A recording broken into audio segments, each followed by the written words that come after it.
Olá, lindos e lindas! Chegamos ao 8º episódio do Pode Ser Linda Podcast e hoje trazemos aqui ninguém menos que Olga Franco. Ela é empreendedora social e cofundadora do Instituto Salve Quebrada. Olga, muito bem-vinda. Obrigada, Ana. É um prazer estar aqui nesse podcast. Obrigada pelo espaço. Muito obrigada. Que bom. Olga, primeira coisa, eu gostaria que você se apresentasse. Para quem não te conhece, quem é Olga Franco? Bom, Olga Franco é uma mulher preta, periférica, mãe solo e que superou muitas coisas na vida e que hoje tem a oportunidade de ser presidente do Instituto Salve Quebrada e contar minha história para outras mulheres, inspirar outras mulheres. Eu acho que se eu pudesse resumir quem eu sou, eu falaria que eu sou essa pessoa. Bacana.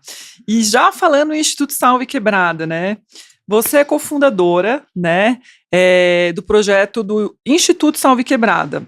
É uma ONG, certo, Olga? Sim, é uma ONG que atua em diversos setores dentro, né, do terceiro setor, que desperta a potência de pessoas na periferia. Nosso principal foco de atuação são as pessoas periféricas, e a gente estimula, desenvolve, potencializa as qualidades dessas pessoas e gera oportunidade para elas. Qual o bairro que ela atua? A nossa sede fica na cidade Ademar, que é o lugar onde eu nasci, no Jardim Miriam, na periferia aqui da Zona Sul de São Paulo, mas hoje a gente atua em diversos bairros de São Paulo, Ana, e da Grande São Paulo também, Guarulhos, Cotia, Osasco e outros bairros. Que coisa boa. E de que forma que vocês atuam nessas comunidades? Tem algum público destinado ou vocês atendem a população em geral, a comunidade em geral, crianças, mulheres? Tem algum foco específico que vocês buscam? A gente tem um público que acho que 95% do nosso público hoje são mulheres e mães solos, mas a gente atende também adolescentes, meninos nas escolinhas de futebol, meninas. Então, nosso público tá variando um pouco, mas ainda a maior parte é formado por mulheres e mães solo da periferia mesmo. Que legal. E quais hoje são as oficinas que vocês têm no Instituto Salve Quebrada? As nossas principais oficinas, elas estão dentro de alguns pilares. Tem um pilar de desenvolvimento econômico, que são as oficinas de geração de renda. Então, a gente tem oficina de tranças afro, que ensina as mulheres a aprender o ofício de ser transista, isso faz com que gere renda para elas, costura, bordado, entre outros. E aí tem as escolinhas de futebol, a gente tem projeto de atendimento psicológico gratuito para essas mulheres. A gente tem aproximadamente 12 projetos hoje que a gente oferece gratuitamente para esse público. Ai, que bacana. E quando que nasceu o projeto? Que ano foi fundado? O Instituto nasceu de uma ideia que começou em 2019, quando eu me conectei com meus pares, que são os outros dois fundadores, que é o Marcelo e o Murilo. E lá em 2019, a gente fez uma pós em impacto social, né, uma extensão em impacto social. Nos conectamos com a ideia de ter alguma coisa que mudasse a sociedade. E aí, em 2020, nós começamos a atuar, veio a pandemia e meio que congelou todo mundo, mudou tudo, né? E em 2021, nós conseguimos finalmente fundar o Instituto. E você levou para o Jardim Miriam? Sim, começou lá na garagem da casa da minha mãe, Ana. É uma história que é bem legal. Começou com a vizinhança, porque é um bairro pobre, e as pessoas mais pobres foram as mais atingidas, né, no momento da pandemia. Sim. Então, todo mundo ficou sem emprego, todo mundo ficou sem acesso a direitos básicos, alimentação. E aí, a galera ali da vizinhança já sabia um pouco do meu trabalho, à frente de alguns movimentos, e aí começaram a chegar os pedidos de cesta básica. E aí a gente já com a ideia, eu, Marcelo, Murilo, pensando, o que a gente pode fazer? Eu falei, gente, vamos começar com isso aqui, que é urgente, que seria a entrega de cestas básicas para as pessoas. E bem nesse comecinho foi incrível, porque nós pensamos, vamos doar cesta básica para quem precisa. Só que em um mês de projeto, a gente tinha 600 famílias cadastradas. E eu falei, meu Deus, o que vai acontecer agora? Como é que a gente vai dar conta? E aí deu tudo certo, né? A gente viu uma solidariedade assim fora do normal entre as pessoas, né? A nossa sociedade se mobilizou nesse momento e foi incrível e deu força pra gente começar assim. Que coisa boa. E como que é o dia a dia de um jovem que mora no Jardim Miriam hoje? Como que ele onde ele estuda, como que é, quais bolhas ele precisa enfrentar e sair para ele ser abraçado, para ele frequentar uma faculdade, como que é isso? Ana, eu vou falar por mim, porque eu me sinto muito o público que a gente atende hoje. Eu nasci no Jardim Miriam, que é um bairro bem afastado do centro, né? Um bairro periférico. A gente tem pouco acesso à educação, são escolas públicas, pouco acesso a lazer, à cultura e outras perspectivas de vida, porque a gente está sempre voltado à questão de sobrevivência. Então, a gente frequenta a escola até um determinado período, depois a gente tem que trabalhar para ajudar em casa, a família. Então, é muito limitada as possibilidades, sabe? De desenvolvimento de futuro, de expectativa de vida. Hoje a gente tem as ONGs, tem projetos sociais que acabam dando um caminho. Eu fui cria de um projeto social também, então isso para mim foi bastante importante. Mas ainda é muito pouco diante da demanda, né, e da Sim. desigualdade do nosso país. Então, não só no Jardim Miriam, mas outros bairros periféricos, a gente vê falta de acesso, falta de oportunidades. E aí a gente tem que lidar com isso de uma forma bem complicada. A gente tem muita coisa próxima, assim, de droga, de violência e de diversos atravessamentos. Então, a vida de uma pessoa que mora na periferia, sobretudo dos jovens, não é fácil. Sim, e assim, você é uma potência, né, Olga? Você é advogada, engenheira ambiental, pós-graduada, empreendedora social, você é hoje a presidente da ONG. Foi difícil chegar até aqui, Olga? Tem sido uma luta. Tem sido, né? Tem sido. Às vezes eu olho para esse currículo e fico emocionada, eu falo, nossa, gente, eu já consegui fazer tudo isso. Tem sido difícil, mas eu acho que a necessidade vai movendo, né? A minha história é muito forjada por situações que foram muito difíceis e que em alguns momentos eu olho para trás e eu penso, parece que foi em outra vida, sabe? Já aconteceu isso com você? A gente olha para trás e fala, acho que foi em outro momento, porque eu passei por diversas situações de atravessamentos antes de conseguir estudar, antes da educação chegar como uma ferramenta de transformação na minha vida pessoal. Eu fui mãe aos 23 anos, eu trabalhei de empregada doméstica, eu vendi bala no ônibus. Então, assim, muita coisa aconteceu antes de eu chegar na universidade, antes de eu chegar na pós-graduação, ou antes de eu me mudar minha vida por meio da educação. Mas, realmente, a educação foi um fator transformador. Você viveu várias vidas, estava lendo o seu currículo, eu falei, gente, a Olga viveu várias vidas numa só, porque que idade você tá, Olga? Eu tenho 41. 41, é que você parece mais, você parece 31. Obrigada. Aí eu falei, gente, quanta experiência bacana, assim. E aí eu tava até fazendo esse comparativo com o Instituto Salve Quebrada. Você acha que hoje ele te representa, ele é o resultado também da Olga, de todas essas experiências que você viveu, de desafios, né? E também de agarrar as oportunidades, de esperança. Você acha que hoje o Instituto Salve Quebrada, ele é você também? Ele é um pedaço de você? Eu acho que também.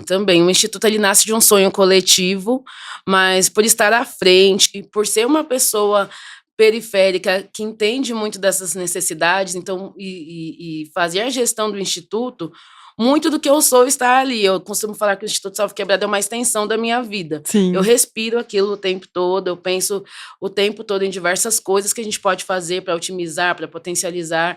E aí eu respiro o Instituto faz parte de mim também. Sim, e você é muito ativa, né, na causa dos direitos das mulheres contra a violência doméstica. E você acredita que o Instituto contribui também para isso, capacitar as mulheres e impactar, talvez seja a chave, né, a independência financeira, digamos assim, é a forma de como essas mulheres saem dessa situação? Sim. Eu fui vítima de violência doméstica muito jovem e mãe solo, e eu tive que voltar para casa dos meus pais com um filho bebê, com o rosto sangrando. Isso para mim é muito marcante. Mas quando eu olho para a história dessas mulheres, eu vejo que as nossas histórias se repetem, sabe, Ana? E a minha história é assim, uma história de superação. E eu gosto de levar essa história para dentro do Instituto, porque quando eu paro para ouvir as mulheres que são atendidas lá dentro do Instituto, sempre surgem essas conversas. Sempre surge uma história de violência, uma história de opressão, de agressão. E levar projetos onde a gente possa ter um espaço seguro para que essas mulheres falem, para que a gente possa empoderá-las, para que elas gerem renda e isso traga emancipação para elas, também é uma forma de combater a violência doméstica, também é uma forma de fortalecer essas mulheres. Muitas mulheres que são atendidas pelo Instituto têm ali na nossa sede como um espaço seguro. E aí a gente preza muito por isso. Muito porque também faz parte do que eu vivi e é uma história de superação. Então, se eu conseguir romper com esse silêncio e com esse ciclo de violência, eu acredito que outras mulheres possam fazer isso também. Mas a gente precisa de apoio. Na minha época foi bem difícil, eu não tive muito apoio, eu não tinha coragem de falar minha história para ninguém, eu era muito nova, eu me sentia culpada. E hoje, quando eu já supero essa situação, eu acho que falar é extremamente Sim, necessário e apoiar também. Então, eu gosto sim. muito de trazer essa pauta para dentro do Instituto, para minha vida mesmo, para que outras mulheres consigam romper com esse ciclo também de Sim. violência, sabe? E é muito legal também a gente humanizar essa pauta, né, dar uma cara para ela, porque às vezes as próprias mulheres julgam as outras mulheres que Sim. sofrem violência e falam: "Ah, por que que não foi embora? Por que que não saiu?", né, com de repente com um olhar enviesado de não entender a realidade dessa mulher que está sofrendo de repente a violência naquele lugar. Sim, são vários fatores, né? Tanto o financeiro, a dependência emocional e outros tipos de violência que existem dentro de um ambiente doméstico. Às vezes a mulher tem filho e fica com medo de não conseguir ter força para seguir sozinha. Muitas mulheres não entendem que são fortes e não sabem, não conhecem a sua própria potência. E trabalhando no instituto, né, com ferramentas que essas mulheres possam acessar sobre si mesmas, eu vejo que elas conseguem se enxergar diferente, ter força. Eu vejo várias histórias lá, Ana, é bem interessante, de mulheres que conseguiram romper com esse ciclo e se separaram de um marido depois de nunca ter imaginado isso. Elas desabafam sobre a situação e falam que isso melhorou para a vida delas, sabe que trouxe melhor. Então, acho que é um trabalho que não é fácil, porque a gente lida o tempo todo com essas histórias, a gente precisa estar com a cabeça bem legal também e estrategicamente preparados para lidar com isso, mas faz toda a diferença. A gente salva vidas, É um acolhimento é também, um né, é um acolhimento. lugar de acolhimento e acho que de compartilhamento também de desafios, né, de dores e de cicatrizes. E essas mulheres hoje lá, que oficinas que elas buscam mais o quê? Elas vão para se capacitar e que oficinas que elas encontram lá? Elas encontram a oficina de tranças afro, porque a maior parte do nosso público também é formado por mulheres pretas. Então, a gente trabalha ali dentro dessas oficinas a cultura, o acolhimento, a capacitação profissional.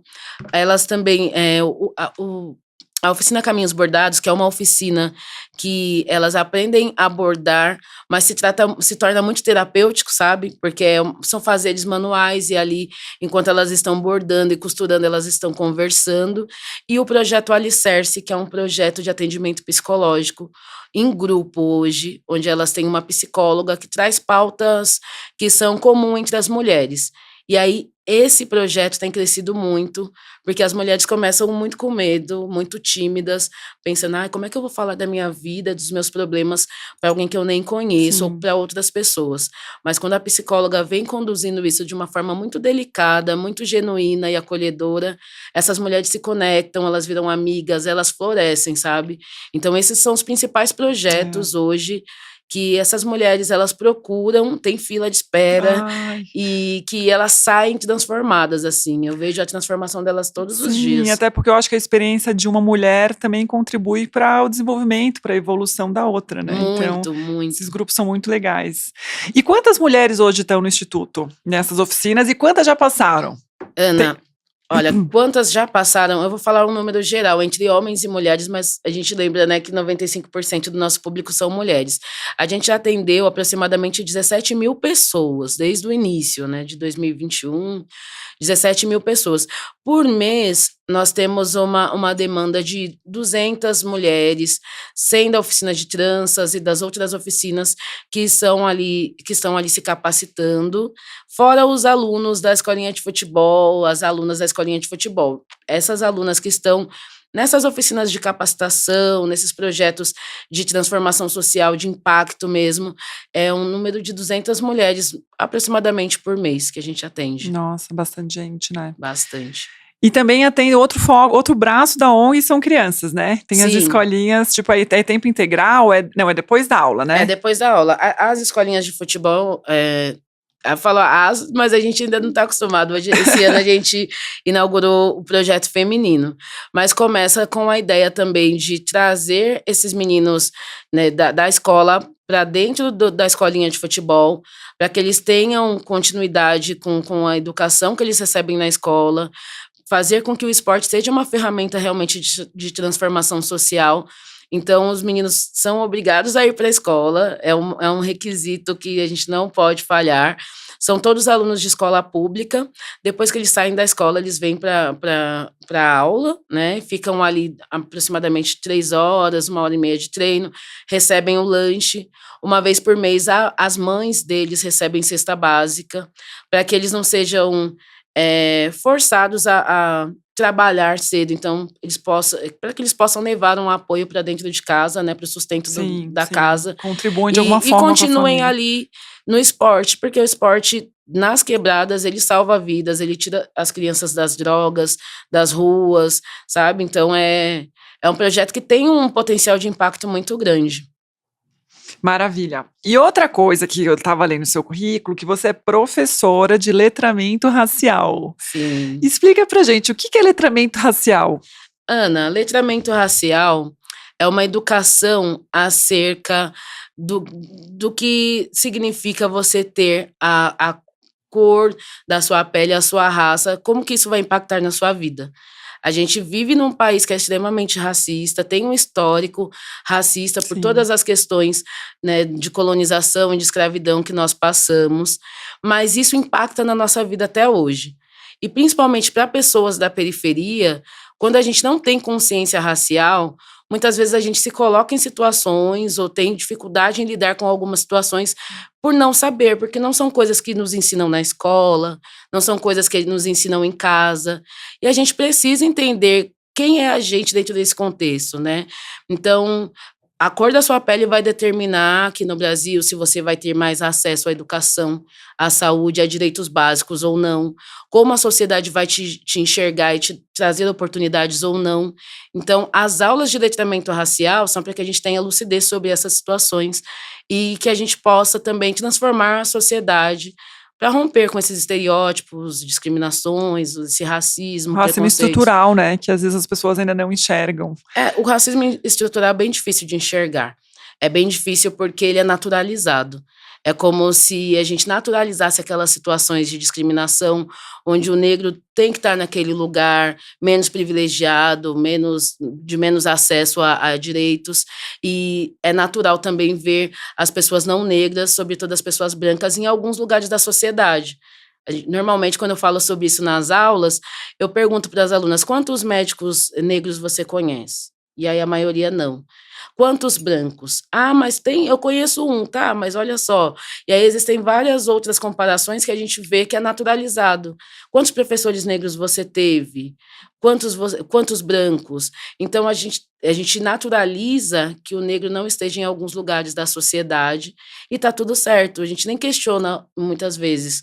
O racismo estrutural ele vem mais nesse sentido. Sim, faz todo sentido. E você acha que a educação é o caminho para isso, para a ocupação desses espaços, da autonomia, da independência financeira?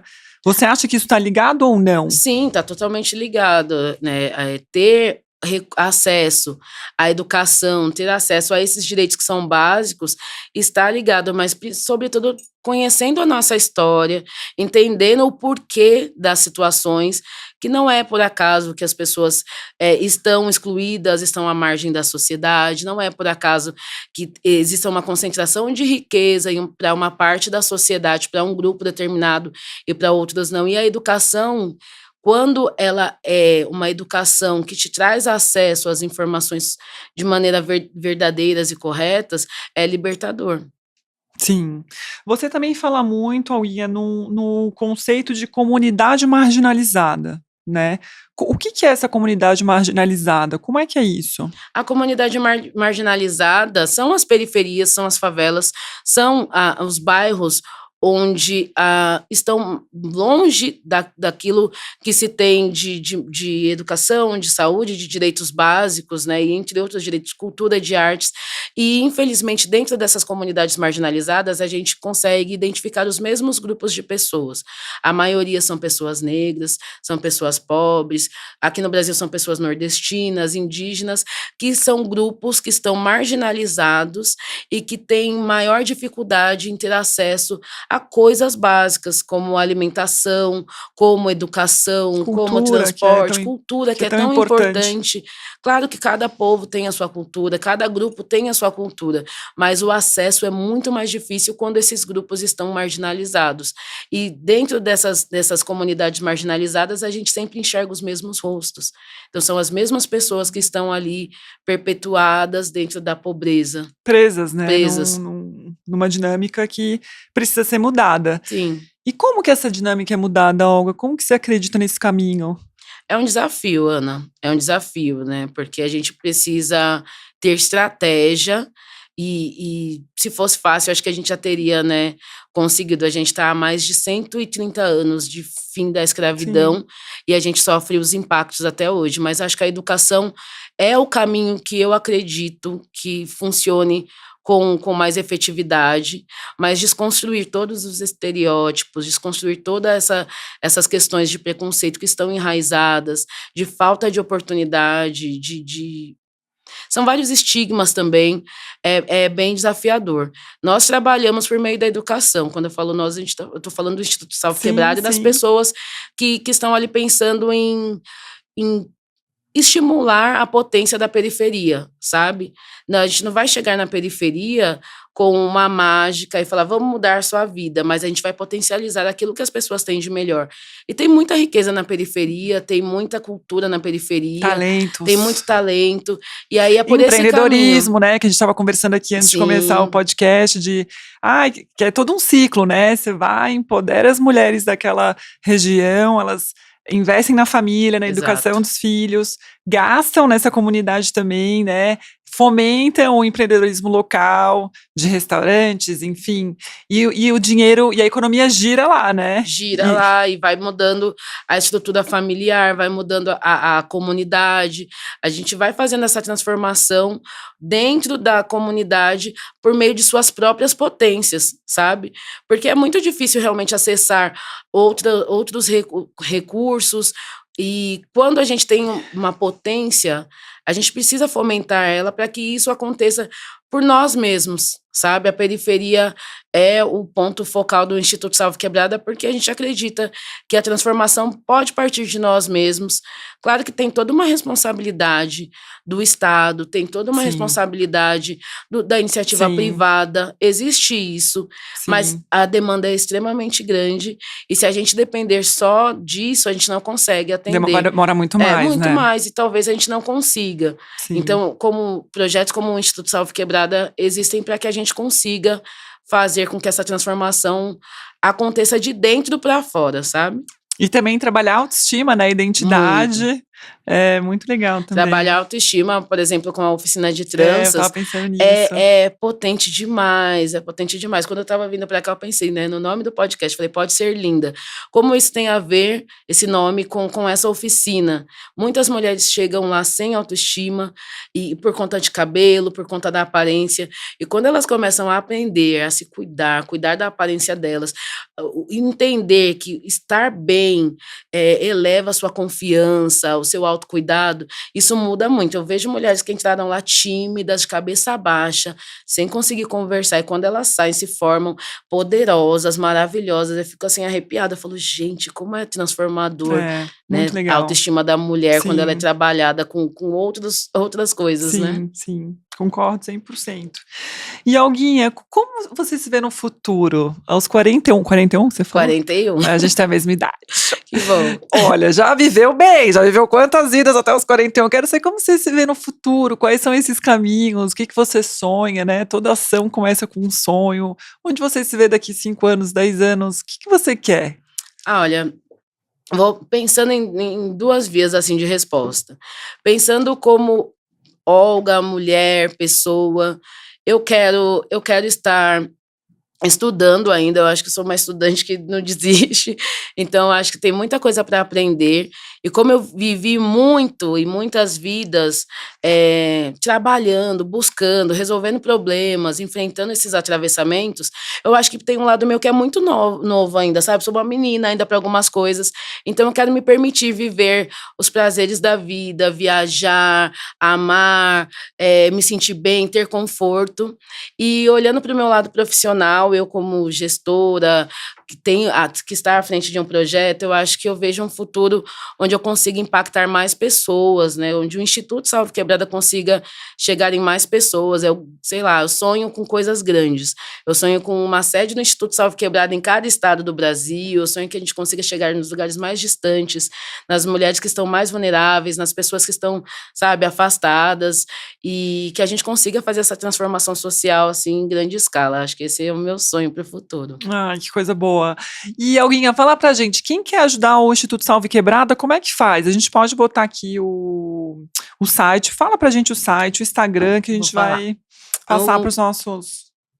No nosso Instagram, a gente tem um link que leva você diretamente para os nossos projetos, para que as pessoas conheçam, mas também a gente tem o site, que é o www.institutosalvequebrada.com.br. Então, se você clicar lá, você pode acessar os nossos projetos. Tem o Doe Aqui, que se você quiser ser um doador, você pode entrar em contato com a gente. E pelo Instagram também, a gente está sempre lá postando coisas, mostrando o nosso trabalho. Tem pessoas também que gostam de ser voluntárias, então tem essa possibilidade também para fortalecer nosso time, nos ajudar a chegar em outros lugares, impactar mais pessoas. Sim, muito bom. Eu também estava com uma dúvida, qual que é a rotina de um líder comunitário? Ana, Como que é a trabalho, viu? gestão? Como que às vezes a gente fala, gestão de ONG, né? A gestão de ONG tem bastante complexidade, né? Muita complexidade. Tem toda a parte administrativa, que é um trabalho extremamente sério e profissional, principalmente sobre prestação de contas, porque a gente está lidando com um recurso de pessoas que acreditam no nosso trabalho. Então, tem uma equipe do financeiro, uma pessoa que apoia no financeiro, tem uma equipe de contabilidade, tem a parte da prestação de contas, de compras, e fazer a gestão de tantos projetos, às vezes eu me sinto um polvo, sabe? Porque são vários braços trabalhando ao mesmo tempo, para que esses projetos aconteçam, para que a gente não perca a nossa essência, e que todo mundo que ali é impactado pelo Instituto tem o mesmo padrão de atendimento, tem acesso às mesmas informações. Então, você já pode imaginar que dá bastante trabalho. A gente trabalha o tempo todo. Sim. Quando eu comecei a trabalhar no Instituto Salve Quebrada, eu falava assim, gente, eu trabalho aqui, mas eu não trabalho final de semana, tá bom? É uma condição que eu desejo. Sim, eu Mas também não, tenho Ana, direito eu ao trabalho descanso. sábado, eu trabalho domingo, eu trabalho Sim. feriado. E eu trabalho feliz, porque também é um trabalho que tem propósito. Sim. Então, muitas vezes eu falo, não, eu quero estar, quero que aconteça. E aí me entrego de corpo e alma. Sim. Mas é uma rotina bastante difícil e que exige muita seriedade, comprometimento. A gente rala, viu? Eu conheço a ONG, né? Eu conheço o Instituto Salve Quebrada, eu sei da seriedade, né? Inclusive dos balanços, das transparências, dos relatórios que são apresentados. Eu contribuo também com a ONG, então quem quiser pode contribuir. E a seriedade, né? Da apresentação de prestação de contas no final do ano, quantas pessoas foram impactadas, qual que é o ROI, e realmente é muito sério. E aí, Alguinha, deixa eu voltar um pouquinho aqui. Como que você conheceu os seus outros pares, seus sócios, né? A gente fala que é pares, né? Sim. Bom, o Murilo e o Marcelo, nós nos encontramos no Instituto Amani, que é um instituto que não está mais aqui no Brasil, mas que oferecia essa extensão em impacto social, um curso em impacto social. E dentro desse curso eu era uma liderança, eu atuava pela Rede Feminista de Juristas, e eles faziam parte ali de alguns grupos, e a gente começou a trabalhar junto em projetos, e foi dentro desse contexto que a gente se conheceu. O Marcelo, com uma vontade grande de transformação social, que já movia ele, fez com que ele procurasse esse curso. O Murilo já atuava também, já vinha atuando, né, dentro do terceiro setor, mas dentro de inovação social. E aí a gente teve esse encontro que deu um match, sabe? Sim. E os três Complementares. Complementares. O Murilo é um cara incrível, genial, que está sempre pensando em inovação, e trazer isso para o terceiro setor é incrível. O Marcelo é um cara que tem uma bagagem muito grande e que também tem um coração enorme e tem a consciência que eu costumo dizer que o asfalto precisa ter, né? Que são as pessoas que não estão em vulnerabilidade, mas que são tão importantes para que essa transformação aconteça. Sim. E eu quero uma menina periférica cheia de sonhos, cheia de vontade. De energia. De energia. E aí, quando juntou nós três, a gente costumava falar, até hoje falamos, que nós tínhamos sonhos, né? O Marcelo chamava de quixotismo. E aí a gente vivia sonhando com o Instituto Salve Quebrada, que nem tinha esse nome ainda. E depois isso foi acontecendo. Então a gente foi assim, o nosso encontro, muito por acaso, mas estávamos no lugar certo, na hora certa e com o mesmo propósito. E com os talentos certos também, com os talentos né? certos. Foi um encontro, né, de complementariedade.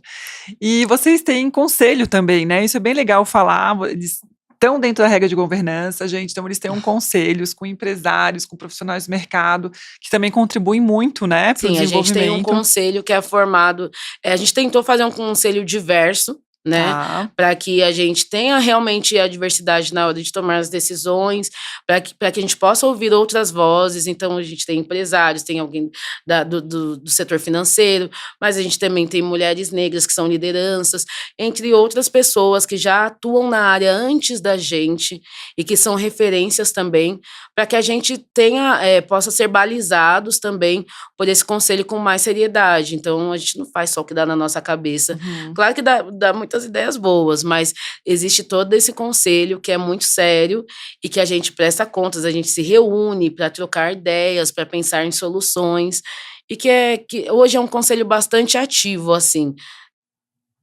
Muito bom. Deixa eu ver aqui o que mais que eu vou te perguntar. Você já se formou na sua pós-graduação ou você está estudando? Eu estou estudando, eu estou no 2º semestre em História da África, Educação, Cultura e Relações Internacionais. Essa pós é uma pós que fala muito sobre mim também, porque sou uma mulher negra, então todo mundo sabe que o passado das pessoas negras foi apagado, né, com a escravidão, e a história do negro não começa com a escravidão. A gente sempre aprende isso na escola, os negros foram escravizados. Mas quando a gente vai estudar a história da África, a gente tem vários períodos, inclusive períodos antes da colonização, com transformações incríveis, com realizações incríveis dentro do continente, com cultura, com riquezas, com reis e rainhas, com tecnologias, e que a gente não tem acesso. E aí, para falar de letramento racial com as mulheres e homens da periferia, eu fui buscar essa pós-graduação para que eu consiga trazer isso com mais qualidade e para que eu me sinta mais confiante também sobre a minha própria história. Isso eleva a nossa autoestima. Sim. E eu sou apaixonada, sou suspeita para falar dessa pós, porque cada momento estudando sobre isso, eu me sinto mais realizada. É um resgate, um encontro, né, Olga? É um resgate ancestral, inclusive, sobre histórias e sobre muita coisa que, infelizmente, a gente perdeu.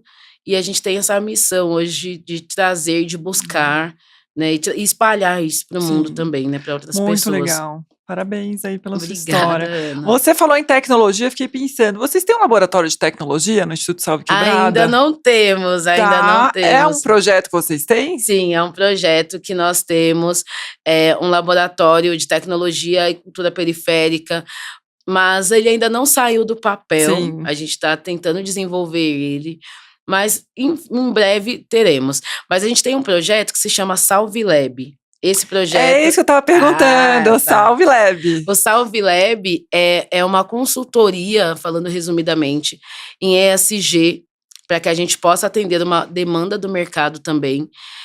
Quem está à frente do Salve Lab é o Murilo e a Tamara, que são também nossos pares. É uma empresa com fins lucrativos, mas que tem esse propósito de levar ferramentas ESG para que essas empresas se adaptem a essa nova condição, né, da sociedade, e que é tão importante. E a gente sabe, né, Ana, que hoje em dia os investimentos, principalmente internacionais, eles são direcionados para empresas que têm essa responsabilidade ambiental, social, entre outras. E aí muitas empresas aqui no Brasil têm dificuldade para se adaptar com isso. Sim. Então a gente tem esse braço do Salve Quebrada, que é o Salve Lab, que também foi criado para monetizar o Salve Quebrada, para que a gente consiga fazer mais projetos. Então, enquanto o Salve Quebrada está focado apenas no social, né? Claro que tem outros fatores, tem o Salve Lab que está ali para monetizar e fazer com que o impacto seja potencializado, o impacto do Salve Quebrada. Maravilha. Olga, a gente está chegando já aqui no final do nosso programa. Eu amei que você veio. Eu sei que você tem agenda lotada, é difícil. É mãe, empreendedora social, estudante. Você conseguiu chegar aqui até a gente. Foi ótimo. Você estava me devendo essa visita, que eu estou convidando, faz tempo, essa menina. E obrigada por contribuir tanto, assim, levar um pouco também a gente, né, para a realidade do Salve Quebrada, de superação, de estar podendo gerar impacto na comunidade.